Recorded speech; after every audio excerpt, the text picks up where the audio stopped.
오늘도 말씀을 깨닫는 은혜와 함께 하나님 나라를 누리는 복이 있기를 주님의 이름으로 축원합니다. 우리는 이제 예수 그리스도를 믿는 믿음의 사람들로서 예수 안에 거하는 자들이죠. 앞선 15장에서 말씀했듯이 예수님 안에 거한다는 게 어떤 것이냐? 바로 예수님의 사랑 안에 거하는 것이고, 예수님의 사랑 안에 거함으로 우리가 이제 그 예수님의 사랑을 통해 우리도 열매를 많이 맺는 자들이 되어지는 거예요. 가지가 나무에 붙어서 열매를 맺듯이 우리는 이제 그리스도에게 붙어서 열매를 맺어요. 그런데 그때 맺는 열매는 뭐예요? 사랑의 열매죠. 그러니 예수님에게 붙어 있는 자들은 예수님으로부터 사랑을 받고 사랑을 내는 거예요. 사랑의 열매를 맺는 거예요. 그러나 예수님을 떠나 있는 자들은 참 사랑을 알지 못하기 때문에, 참 사랑을 공급받지 못하기 때문에 그들은 절대로 사랑의 열매를 맺을 수 없어요. 그러니까 감정적인 사랑은 있죠. 일시적인 사랑은 있어요. 그러나 그 사랑이 영원하지를 못하죠. 그래서 정말 사랑해서 결혼하지만 그 사랑이 오래가지 못해요. 그래서 이혼하는 경우들이 종종 발생하죠. 처음에는 사랑해서 죽고 못 산다고 결혼했지만 그 관계가 오래 지속되기는 쉽지 않아요. 왜냐하면 예수님으로부터 공급되는 참 사랑이 없기 때문에 그렇죠. 그러니 결국에는 갈등하고 다투고 이렇게 되어져요. 그래서 예수님께 속한 사람들은 어찌됐든 이 사랑의 열매를 맺게 돼요. 그런데 예수님을 떠나 있는 자들은 사랑이 아니라 그들이 하는 일들은 대적하고 미워하고 박해하는 거예요. 그래서 그들은 이유 없이 미워하죠.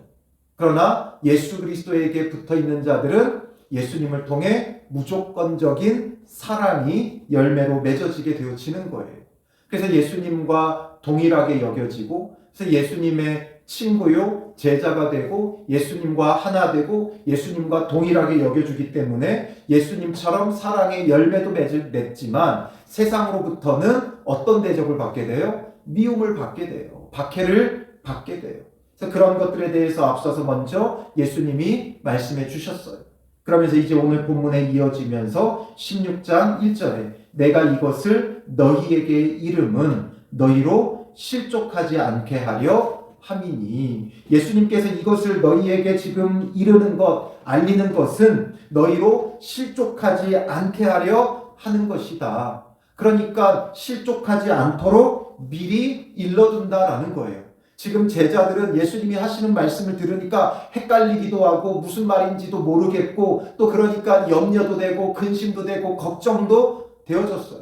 예수님이 떠나간다, 뭐 박해를 받는다, 이런 이야기들을 하니까 염려와 근심과 걱정이 가득해요.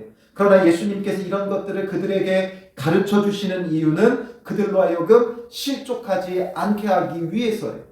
그러니까 실족할 때가 온다는 것이고, 그 실족할 때를 위해서 예수님께서 미리 일러두시는 거예요. 즉 미리 그들에게 예방주사를 놓는 차원에서 알려주시는 거죠. 그러니 이런 일이 있으리라 한 예수님의 말씀이 떠오르게 되면 그 예수님의 말씀을 통해 이때는 우리가 어떻게 감당해야 되는지가 답이 나오는 거죠. 그런데 그것이 없으면 당황스럽고 어찌할지 모르고 답을 찾을 수가 없어요. 예수님이 말씀해 주시면 지금은 모호하지만, 지금은 어렵지만, 지금은 명확히 무슨 뜻인지 모르지만 이런 일들이 실제로 오게 되면 예수님이 말씀하셨던 게 바로 이것이구나, 이걸 알게 되는 거예요. 그래서 그들이 이제 예수님이 떠나가시면 받게 될 환난과 핍박, 박해에 대해서 예수님께서 미리 지금 일러두시는 거죠. 그래서 이제 사람들이 너희를 출교할 뿐 아니라 때가 이르면 무릇 너희를 죽이는 자가 생각하기를 말하죠. 출교시킨다는 거예요. 그러니까 핍박, 박해, 이 당시 유대 사회에서 핍박과 박해의 끝은 무엇이냐? 출교시켜버리는 거예요. 이 유대 사회는 유대교로 뭉쳐져 있기 때문에 유대교에서 출교시켜버리면 그냥 종교적인 배타로 끝나는 게 아니에요. 우리처럼 내 마음대로 이 교회 아니면 내가 다닐 데 없어 하고 다른 교회도 갈 수 있죠. 내가 교회 아니면 갈 데 없어 하고 다른 종교에 갈 수도 있어요. 그러나 유대 사회는 그런 사회가 아니에요. 유대교가 그들의 정치, 사회, 경제 모든 것과 연관이 되어 있기 때문에 유대교에서 출교를 당하게 되면 이들은 사회적으로 완전히 매장당하는 거예요. 쉬운 말로는 왕따시키는 것이고 매장되는 거예요. 그러니까 정치적으로, 사회적으로, 경제적으로 아무것도 할 수 없어요. 그러니 그 삶이 얼마나 무서운 겁니까? 왕따 당하는 것도 무서운데 그 사회에서 완전히 매장시켜 버리는 거예요. 그러니까 박해받고 이렇게 출교까지 되게 되고 심지어 때가 이르면 물은 너희를 죽이는 자가, 이들은 죽이는 자라는 거예요. 그래서 너희들을 완전히 사회적으로 매장시켜 죽이는 자들이라는 거죠. 왜냐하면 이들은 이미 먼저 누구를 죽였어요? 예수님을 죽였어요. 하나님이 하시는 일은 죽이는 일은 없어요. 하나님이 하시는 일은 살리는 일이고 창조의 일이에요. 그런데 이 죽이는 일, 대적하고 미워하고 죽이는 일은 누구의 일이에요? 악한 마귀 사단의 일이지요. 공중의 권세 잡은 자의 일이에요. 그러니까 이들은 지금 어떤 이유가 되어졌든 이렇게 죽인다는 것은 결국에는 누구의 자녀라는 증거예요? 사탄의 자녀들, 사탄에게 속해 있다는 증거가 되는 거예요. 그리고 반대로 우리는 정말 무조건적으로 사랑하면서 이런 박해를 받는 것, 사회적으로 오해를 받고 또 여러 가지 난처하고 이런 일들을 당하는 것은 예수님께 속했기 때문에 그래요. 그리고 예수님에게 속해 있기 때문에 그럼에도 불구하고 사랑하며 섬기는 거예요. 그게 바로 하나님께 속한 자들이죠. 예수님께 속한 자들이에요. 하나님의 일은 어떻게든 살리는 일이에요. 그래서 예수님도 살리기 위해 그들을 대적하지 않고 오히려 그들을 살리기 위해 십자가에 자기 자신을 내어 주셨잖아요. 그러므로 오늘 우리도 예수님께 속한 자로 예수님의 사랑 안에 거하면서 우리는 어떻게든 그 누구도 죽이려고 들면 안 되고 살리려고 해야 돼요. 어떻게든 그 사람을 살리는 길을 택해야 돼요. 그가 아무리 불의한 일을 저지른다 할지라도, 아무리 악하다 할지라도 그가 회개하고 돌이켜 예수 그리스도를 믿고 살아나는 길로 그들을 인도해야 된다는 거죠. 때로는 악한 자들을 보면 우리는 어떻게든 대적하고 쳐서 멸하고 싶은 감정이 올라와요. 그러나 이건 누가 주는 마음이에요? 사탄이 주는 마음이에요. 그리고 그것을 실행하면 우리는 사탄에게 속한 자가 되어버리는 거죠. 그러니 우리는 용서하고 용납하고 살리는 길을 그들에게 전해야 돼요. 그럼에도 불구하고 끝끝내 회개치 않는다면 하나님의 심판을 받지만 하나님의 심판이 이르기 전까지는 예수님께서 이 땅에 다시 오셔서 심판하실 때까지는 우리는 살리는 길을 택해야 돼요. 아무리 불의해도 아무리 악해도 그를 죽이는 길이 아닌 살리는 길로 생명의 길로 전하는 게 이게 바로 예수님의 사랑 안에 거하는 거죠. 예수님께서 사랑으로 우리에게 하신 일이고 우리가 그 사랑을 받았으므로 우리도 그 사랑을 흘려보내는 길로 가야 돼요. 그런데 이들은 이렇게 출교시키고 죽이면서 생각하기를 어떻게 생각한다는 거예요? 2절 마지막에 이것이 하나님을 섬기는 일이라 하리라. 왜 이것이 하나님을 섬기는 일이라고 그들이 생각을 합니까? 자기들의 기준의 정의감에 불타서 그러는 거예요. 자기 의죠. 하나님의 길이 아니에요. 그런데 하나님을 위해 하나님을 대적하는 자들, 신성 모독하는 자들, 이단들 다 쳐서 멸하겠다 지금 하고 있지만 그러나 그게 하나님을 위한 일이 결단코 아니라는 거죠. 왜냐? 하나님의 일은 살리는 일이에요. 그렇다면 출교시키고 죽이기보다는 만약에 정말 그게 잘못된 것이라면 정말 문제가 있다고 하면 그럼 어떻게 해야 돼요? 바른 길을 가르치고 전해야 되는 거죠. 그런데 바른 길을 가르치고 전할 힘이 없는 자들이 뭐 하는 거예요? 이렇게 대적하고 멸하고 싸우는 거예요. 가르칠 힘이 없으니까 싸우는 거예요. 죽이는 거예요. 그러니 그들이 이런 일을 할 것은 아버지와 나를 알지 못함이라. 아버지와 나를 알지 못하기 때문이다 그렇죠. 맞죠. 예수님을 알지 못하니까 예수님을 죽이잖아요. 예수님을 알지 못하면 예수님을 보내신 예수님과 동등하신 하나님도 알지 못하는 거예요. 그 사랑을 알지 못하니까 결국에는 이들은 이런 일을 하면서 하나님을 섬긴다 생각하죠. 교회 안에 어떤 갈등이 있어서 정말 치열하게 싸울 때 가보세요. 그 누구도 자기의 이익을 위해서 싸운다고 하는 사람은 없어요. 다 하나님을 위해, 하나님의 교회를 위해 이렇게 싸우죠. 그러나 그 마음을 정작 들여다보면 결국엔 뭐예요? 그들의 감정 싸움이고 자기들의 이권 다툼에 연결되어져 있는 거예요. 그러면서 하나님을 위한다 생각하죠. 그러니 싸우고 다투는 것, 우리가 뭔가 대단한 정의감에 싸우고 다투는 것 같지만 결코 그렇지 않아요. 하나님을 알지 못하고 예수님을 알지 못해서 자기 감정과 자기 이익 때문에 하는 것뿐이에요. 4절에 오직 너희에게 이 말을 한 것은 너희로 그때를 당하며, 그러니까 주님께서 다시 한번 말씀하시죠. 이 말을 내가 너희에게 하는 것은 너희로 그때를 당하면, 이렇게 원수 맺고 대적하는 자들이 너희를 미워하고 핍박하고 박해해서 출교도 시키고 죽이려고 하는 이런 일들을 너희가 당하면 내가 너희에게 말한 이것을 기억나게 하려 함이라. 이것을 기억나게 하려 함이요. 주님께서 미리 말씀해 두신 것을 통해서 이게 주님이 말씀하신 그때구나. 이것을 알고 그럼 그때는 우리가 어떻게 감당해야 되느냐.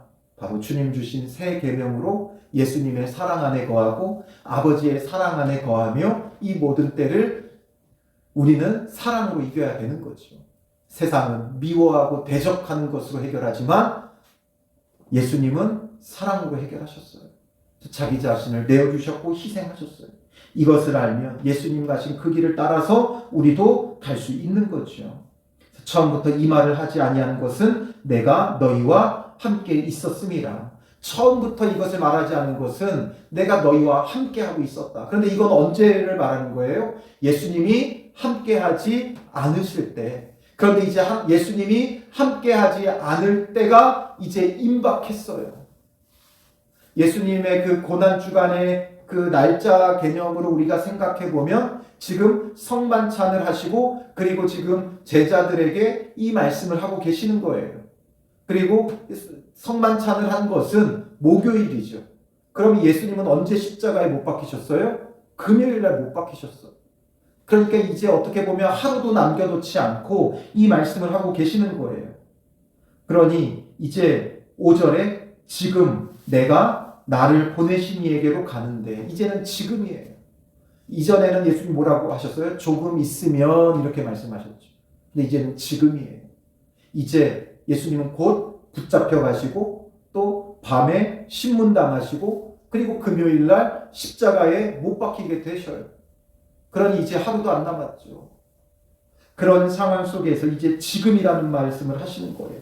내가 나를 보내신 이에게로 가는데 지금 이렇게 이제 예수님은 떠나갈 때가 이제 된 거예요.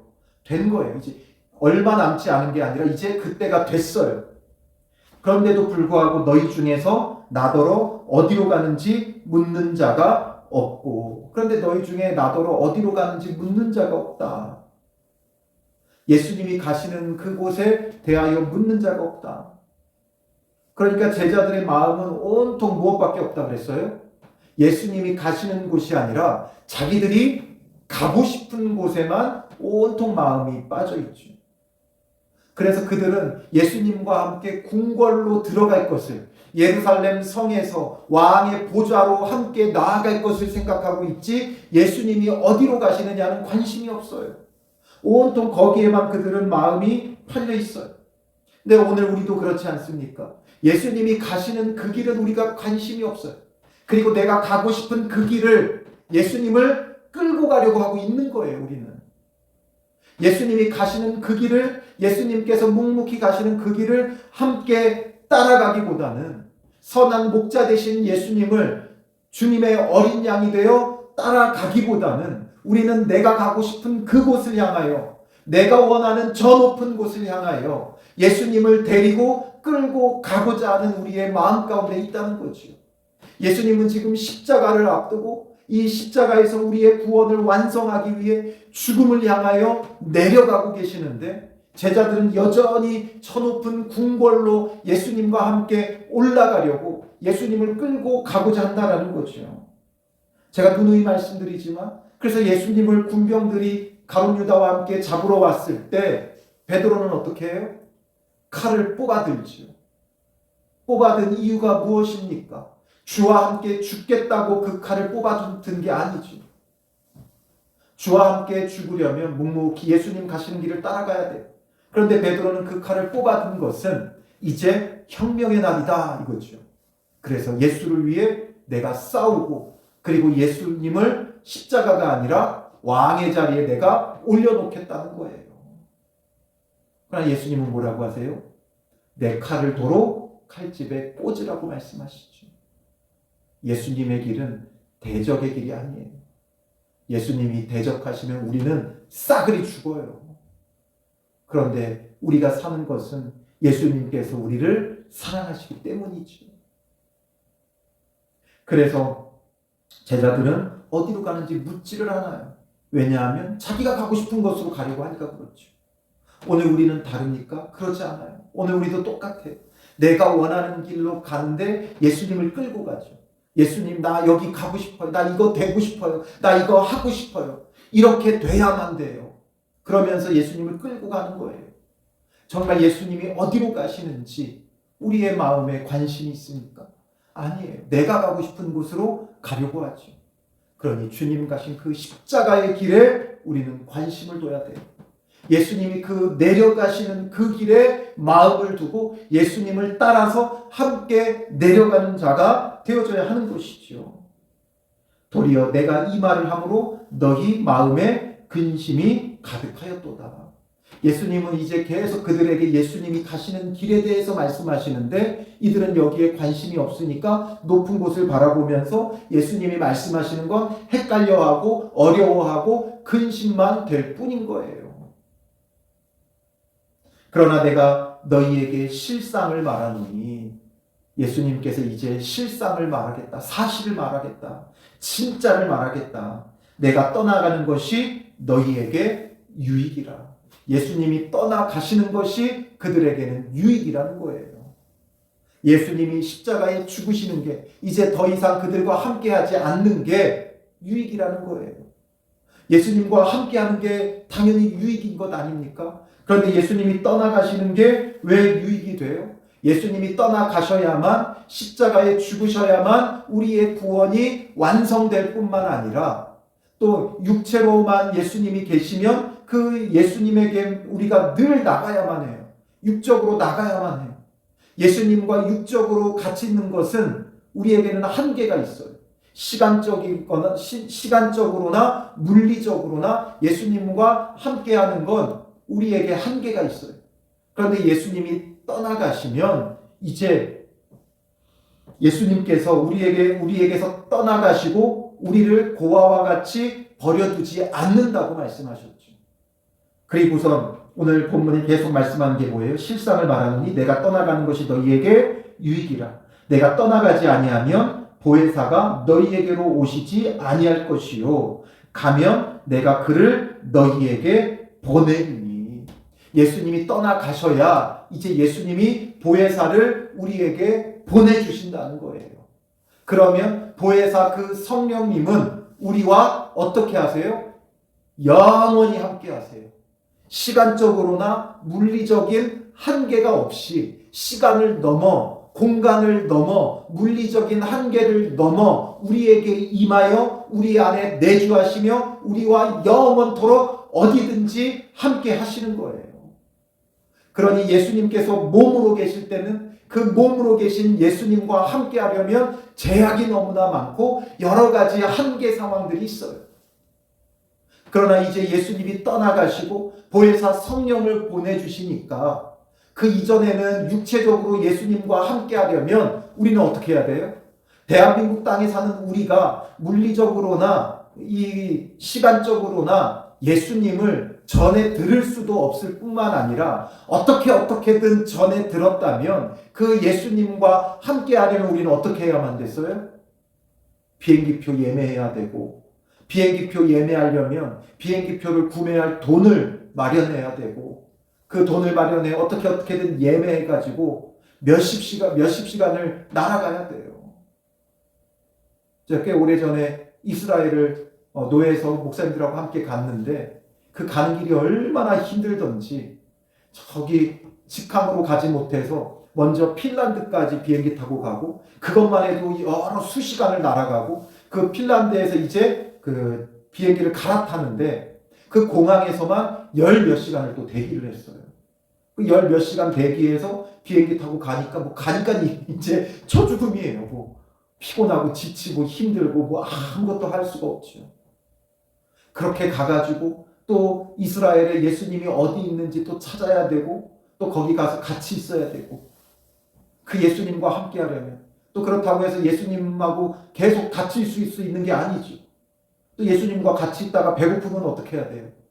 또 밥 먹으러 갔다 와야 되고, 또 저녁이 되면 또 숙소에 가야 되고, 또 그 다음날 아침에 또 그 예수님 찾으러 가야 되고, 이게 보통 일이 아니죠. 그런데 예수님께서 떠나가시니까 보혜사 성령을 주셨고, 이제 그 성령으로 말미암아 우리 안에 성령이 내주하시며 성령이 거하는 자에게는 이제 그 주님께서 성부 하나님과 성자 예수님이 거처를 함께 한다 그랬죠. 성령이 내주하는 자에게는 성령님만 있는 게 아니라 성부 성자도 함께 하시는 거예요. 왜냐하면 삼위일체 하나님이시니까. 성령 받았으면 성령님만 우리 안에 거하시는 게 아니라 예수님도 하나님도 우리 안에 함께 거하시는 거예요. 그래서 이제는 우리는 시간과 공간에 상관없이 우리가 잠잘 때든지 밥 먹으러 갈 때든지 쉴 때든지 일할 때든지 주님이 우리와 늘 함께 하시는 이 은혜를 어떻게 누려요? 예수님이 떠나가시고 보혜사 성령을 주셨기에 누리는 은혜이죠. 그러니 얼마나 큰 은혜입니까? 굳이 이스라엘까지 가지 않아도 우리는 이 대한민국 땅에서 주와 영원히 함께하는, 시간과 장소에 상관없이 함께하는 이 은혜와 유익을 누리는 거예요. 그리고 우리가 주님과 함께하는 것도 유익이지만 또 그가 와서 8절에 보면 그가 와서는 누가 와서예요? 성령님이 오셨었죠. 성령님이 오셔서 죄에 대하여 의에 대하여 심판에 대하여 세상을 책망하시리라. 그리고 우리를 박해했던 자들은 성령께서 책망하신다는 거예요. 죄에 대하여 의에 대하여 심판에 대하여 그들을 책망하신다는 거죠. 그것이 어떤 것이냐? 9절, 10절, 11절에 하나하나 설명하죠. 죄에 대하여라 함은 그들이 나를 믿지 아니하니요. 죄는 무엇이 죄입니까? 예수님을 믿지 않는 게 죄예요. 예수님을 거부하는 게 죄예요. 예수 그리스도를 거부하고 자기 마음대로 자기 뜻대로 사는 게 죄죠. 그러니 예수님을 믿지 아니한 그들 성령을 통해 책망받는다는 거죠. 의에 대하여라 함은 내가 아버지께로 가니 너희가 다시 나를 보지 못하니요. 의에 대하여라는 게 예수님께서 아버지께로 간다는 거예요. 결국 그들이 예수님을 거부한 거죠. 그런데 예수님을 거부했다는 건 그냥 예수님을 거부한 게 아니라 참된 의이신 예수님을 거부한 거예요. 예수님이 없으면 뭐도 없는 거예요? 의도 없는 거지요. 그러니 의를 거부한 그들에 대한 책망이 있다라는 거예요. 그리고 심판에 대하여라 함은 이 세상 임금이 심판을 받았습니다. 이 세상 임금은 이 땅의 어떤 왕과 주권자를 말하는 것이 아니라 공중에 권세 잡은 자, 악한 마귀 사탄을 말하는 거예요. 그가 예수 그리스도의 십자가의 죽으심으로 인해 이미 심판을 받았고 그 성령께서 그를 심판하시는 거죠. 그러니 이 성령님이 이제는 오셔서 우리와 함께 하시며 이 놀라운 은혜의 유익을 우리에게 주고 있다는 거예요. 그러니 이제 우리는 책망받은 이 세상에 대하여 두려워할 것도 없고 억울해할 것도 없어요. 성령님께서 늘 함께 하시니까 우리는 이제는 무엇만 하면 돼요? 말씀을 따라 순종하면 돼요. 말씀 따라 순종한다 늘 말하지만 여러분 말씀 따라 순종하는 게 무엇입니까? 정말 말씀을 읽고 읽은 말씀 하나하나를 맨날 순종하며 살아갑니까? 그렇지 않잖아요. 그런데 왜 말씀에 순종하며 산다 추상적으로만 말합니까? 그러니까 정말 말씀 따라 순종하는 건 예수님이 주신 그 세 계명을 지켜 행하면 되는 거예요. 바로 서로 사랑하면 되는 거예요. 그러니 우리는 이 마지막 때에 우리가 살아가는 방법과 살아남을 힘은 오직 사랑하는 것밖에 없어요. 이 세상은 대적하고 미워하지만 우리는 이제 성령 받고 성령으로 말미암아 성부 성자 성령 하나님과 늘 함께 거하며 주님으로부터 받은 그 사랑을 전하며 증거하며 살면 되는 거예요. 이 마지막 때를 살아가는 믿음의 사람들의 방법은 서로 사랑하는 거예요. 그러니 사랑하지 못하는 나의 마음을 가슴치며 회개해야 돼요. 뭘 회개합니까? 도덕적으로 내가 거짓말하고 싸운 것, 다툰 것, 미워한 것 이런 것을 회개하지 말고 사랑하지 못하고 하나님의 뜻대로 살아가지 않는 우리의 이 악한 고집과 욕심, 예수님께서 가신 그 길에는 관심이 없고 여전히 저 높은 곳을 향하여 가겠다고 하는 우리의 욕심과 정욕을 치고 회개해야 되고, 그리고 이제는 우리가 진정한 사랑, 내가 용서하지 못한 자를 사랑으로 용서하고 용납하고 원수를 용서하고 사랑하고 저들을 위해 불쌍히 여기고 기도하는 이 사랑이 이 마지막 때를 살아가는 믿음의 사람들의 삶이라는 것이요. 그건 우리에게 의무일 뿐만 아니라 이 의무를 통해서 우리는 오히려 이 마지막 때를 이겨나가는 힘을 얻는 거예요. 의무이자 우리의 권리예요. 의무이자 우리의 능력이에요. 믿음의 사람들의 능력이에요. 그러므로 우리가 사랑하는 것이 정말 큰 힘이에요. 예수님은 사랑 안에 거하라고 하셨고 내 계명을 가지고 지키는 자라야 나를 사랑하는 자라고 말씀하셨고, 그래서 우리가 서로 사랑하면 무엇이든지 구하라고 하셨어요. 이루겠다고 하셨어요. 그러니 사랑하는 자에게는, 사랑하는 자는 정말 예수님의 사랑 안에 거하는 자고, 그래서 예수님의 사랑 안에 거하는 자는 예수님의 이름으로 구하면 무엇이든지 주시는 거예요. 이 사랑의 놀라움이 이 마지막 때를 살아가는 우리에게 어떻게 강조해도 지나치지 않아요. 그런데 이 사랑을 우리는 얼마나 강조합니까? 전도와 선교와 봉사와 이런 것들은 강조하지. 그런데 사랑은 강조하지 않아요. 마치 그냥 당연한 것처럼 여겨요. 우리에게 진정한 사랑을 어디서 보겠습니까? 이 마지막 때에 예수 그리스도의 사랑을 어디서 볼 수 있고 어디서 찾을 수 있겠습니까? 오늘 우리가 행하는 그 사랑이 정말 예수님의 사랑이고, 예수님의 사랑이 있는 곳에 예수님이 있는 거예요. 예수님을 여기 있다 저기 있다 할 게 아니라 우리가 진정으로 사랑하며 예수 그리스도의 사랑을 나타내는 그곳에 예수님이 있는 거예요. 그러니 예수님의 이름으로 구하면 주시겠다고 말씀도 하시는 거죠. 12절에 내가 아직도 너희에게 이를 것이 많으나, 아직도 너희에게 이를 것이 많지만 지금은 너희가 감당하지 못하리라. 지금은 감당하지 못해요. 언제 감당할 수 있어요?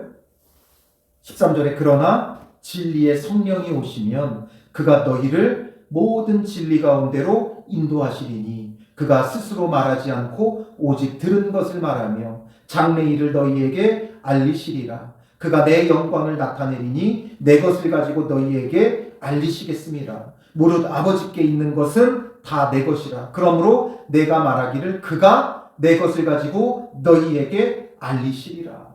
바로 성령께서 이 모든 것을 알리신다는 거예요. 진리 가운데로 인도한다는 거예요. 그러니 이때까지는 그 제자들도 감당하지 못했어요. 그러나 예수님이 십자가에 죽으시고 부활하시고 승천하신 이후에 예수님의 구원의 사역이 완전히 완성된 다음에 예수님께서 이제 승천하시고 나서, 예수님의 사역이 완성되고 승천하시고 나서 예수님께서 보혜사 성령님을 보내주셨죠. 그래서 마가다락방에 오순절 성령 강림이 임하잖아요. 그리고 성령 받은 제자들은 그동안 예수님께 들었던 그 말들이 기억나고 생각나고 깨달아지게 된 거예요. 어떻게 해요? 성령 받으니까 성령께서 그들에게 가르쳐 주시고 깨닫게 하시고 생각나게 하시는 거지요. 그러니 이제 성령 받은 자들은 주님의 말씀을 온전히 깨닫고 이해하는 거예요. 예수님의 이 말씀을 온전히 깨닫고 이해해서 결론으로 도출되는 게 무엇이에요? 사랑이라는 거예요. 예수님의 이 모든 가르침을 결론은 믿음이 아니라 사랑이에요. 믿음, 소망, 사랑, 그 중에 제일은 사랑이에요. 결국은 사랑으로 종결되는 거예요. 우리가 정말 사랑하는 자가 믿음이 있는 것이고, 또 이 믿음이 있는 자가 예수님의 안에 거하는 것이고, 예수님과 하나 되는 것이고, 그러니 우리가 정말 진정한 사랑은 성령께서 우리에게 말씀을 깨닫게 하시면, 결국 이 모든 말씀을 이해하고 깨달으면 무엇으로 결론이 내려지느냐? 서로 사랑하라로 결론이 내려지는 거예요. 예수님께서 나를 사랑해 주신 것 같이 사랑하는 것으로 결론이 내려지는 거예요. 그러니 성령 받은 자만이 이걸 알 수 있죠. 예수님이 떠나가시고 성령을 받았기에 그걸 한 거예요. 그래서 사도 요한은 그것을 깨닫고 지금 요한복음을 통해서 이걸 지금 우리에게 기록하여 보여주지요. 그러니 그 어떤 복음서보다 정말 이 모든 것을 꿰뚫고 기록되어진 게 요한복음이에요. 그리고 이제 그 요한이 기록한 요한 1, 2, 3서를 또 한번 봐보세요. 그럼 이 사랑이 무엇인지를 계속해서 말해주죠. 그러니 오늘 우리의 신앙이 공허하고 뜬구름 잡는 신앙이 안 되려면, 그냥 추상적이고 막무가내 신앙이 아니라 정말 참된 믿음과 신앙이 되려면 이 사랑으로 연결시키는 성령이 가르쳐 주신 이 진리를 깨달아야 돼요. 그래서 그 결론이 성령을 통해 도출된다는 거죠. 그러니까 우리는 늘 성령을 사모해야 되고, 이 성령을 통해 말씀을 깨달으면 예수 그리스도의 사랑이 보이고, 그 예수 그리스도의 사랑 받은 자로서 사랑하는 자가 되는 거죠. 그걸 우리에게 말씀해 주고 있어요. 요한복음은 이걸 말씀하고 있어요. 요한복음은 서로 사랑하라 이거예요. 요한복음에서 우리가 건져야 될 주님이 주신 보석 같은 진리의 말씀이 있다면 바로 사랑의 보석이에요. 우리가 큐티를 하면서 그 성경 권마다 우리에게 보석 같은 진리를 하나씩 주님께서 주시죠. 바로 요한복음에서는 사랑의 보석을 우리에게 가르쳐주고 있어요. 이전에는 어디 흙 속에 묻혀 있는지도 몰랐던 그 사랑이지만 이제 주님은 그것을 꺼내 반짝반짝 닦아서 우리에게 사랑이라는 것을 지금 요한복음을 통해 보여주고 계세요. 그렇다면 우리는 이제 진리의 영, 보혜사 성령을 통해 이 사랑을 온전히 배우고, 그래서 이 사랑을 행할 수 있는 이 마지막 때에 서로 사랑함으로 끝내 이겨내는 믿음의 사람들이 되시기를 주님의 이름으로 축원합니다. 기도하겠습니다. 살아계신 아버지 하나님, 이 마지막 때에 우리가 근심하는 자, 예수님께서 어디로 가시는지 관심이 없고 여전히 내가 가고 싶은 곳만 바라보고 있는 우리의 모습을 다시 한번 깨닫습니다. 주의 이런 우리의 모습을 용서하여 주시고 예수 그리스도 안에서 이 참 사랑을 배울 수 있는 믿음의 사람들 되게 하여 주시옵소서. 우리를 위해 죽기까지 사랑하셨던 그 예수 그리스도의 그 사랑을 성령을 통해 깨닫게 하시고 진리의 영이 우리 안에 가르쳐 주시고 깨닫게 하시고 생각나게 하셔서 예수 그리스도의 참 사랑을 알게 하시고 예수님의 사랑 안에 거하고 예수님의 그 사랑 받는 자로서 이제는 서로 사랑함으로 참된 믿음과 열매가 맺어지는 성도들이 되게 하여 주시옵소서. 참된 사랑의 보석을 우리가 깨닫게 하시고 이 사랑이 우리의 의무이자 권리이고 또 능력이 됨을 깨닫게 하여 주시옵소서. 주님 안에서 진정으로 서로 사랑하는 자 되게 하여 주실 줄 믿사오며 예수님의 이름으로 기도합니다. 아멘.